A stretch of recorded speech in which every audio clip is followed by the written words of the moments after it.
શ્રી સંતરામ કેળવણી મંડળ સંચાલિત શ્રી સંતરામ ઇંગ્લિશ મીડિયમ સ્કૂલના વિદ્યાર્થીઓ હોળીના તહેવારને જાણી શકે તે માટે વિદ્યાલય દ્વારા હોલિકા દહન નાટ્ય રૂપે રજૂ કરવામાં આવ્યું તથા હોળીની પૂજા કરી હોળી પ્રગટાવવામાં આવી, જેથી કરીને વિદ્યાર્થીઓ પવિત્ર હિન્દુ ધર્મના હોળીના તહેવારની સમજ કેળવી શકે. પરમ પૂજ્ય મહંત શ્રી રામદાસજી મહારાજના આશીર્વાદથી તથા સંત શ્રી નિર્ગુણદાસજી મહારાજના સાનિધ્યમાં વિદ્યાલયના વિદ્યાર્થીઓને નાનપણથી હિન્દુ ધર્મના સંસ્કારો મળી રહે તે રીતે દરેક તહેવારો ધામધૂમથી ઉજવવામાં આવે છે. રિપોર્ટર સચિન પંડ્યા, આણંદ. જી મેડમ, આપનું નામ, પરિચય અને આજે વિદ્યાલયની અંદર હોલિકા દહનનો કાર્યક્રમ યોજવાનો છે. હા, મારું નામ દીપ્તિ બ્રહ્મભટ્ટ છે. આજ રોજ અમારી શાળામાં શ્રી સંતરામ ઇંગ્લિશ મીડિયમ સ્કૂલમાં હોલિકા દહનનો કાર્યક્રમ રાખવામાં આવ્યો હતો. આપણા ભારત દેશમાં હિન્દુ તહેવારોનું ઘણું મહત્ત્વ છે અને આપણા ઘણા હિન્દુ તહેવારો છે એ વૈજ્ઞાનિક દ્રષ્ટિકોણથી પણ ઘણી રીતે જોડાયેલા છે. હોલિકા દહન હિન્દુ ધર્મનો મહત્ત્વપૂર્ણ તહેવાર છે. હોળી પર્વના એક દિવસ અગાઉ સાંજે ઉજવવામાં આવે છે.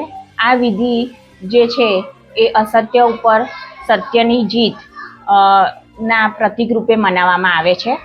આજ રોજ અમારી શાળામાં હોળી પર્વ નિમિત્તે હોલિકા દહનનો ભવ્ય કાર્યક્રમ યોજવામાં આવ્યો હતો. તેમાં શાળાના પ્રાંગણમાં વિધિવત તેનું પૂજન કરવામાં આવ્યું હતું, જેમાં શાળાના સંચાલકો, શિક્ષકગણ અને મોટી સંખ્યામાં વિદ્યાર્થીઓ ઉપસ્થિત રહ્યા હતા. કાર્યક્રમની શરૂઆતમાં પૂજા અર્ચના કરવામાં આવી હતી.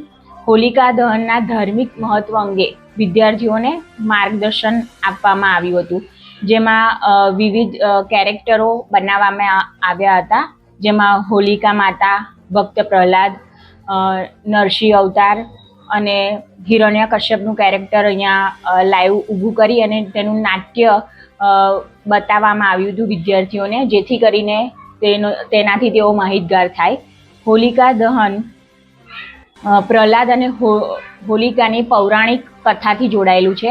હિરણ્યકશ્યપ નામના રાજાએ પોતાના પુત્ર પ્રહલાદને ભગવાન વિષ્ણુની ભક્તિ કરવાની ના પાડી હતી, પરંતુ ભક્ત પ્રહલાદ અડગ રહ્યો હતો, જેથી કરીને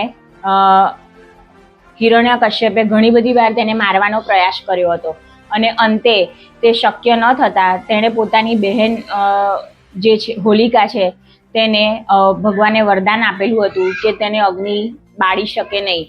તેથી તે પોતાના પ્રહલાદને પોતાના ખોળામાં લઈને બેસે છે અને તેમને આ વરદાન મળ્યું હોવા છતાં પણ ભગવાનની કૃપાથી પ્રહલાદ બચી જાય છે અને હોલિકાનું દહન થઈ જાય છે. તેથી આ તહેવાર ભક્તિ, શ્રદ્ધા અને સત્યની જીતનું પ્રતીક છે.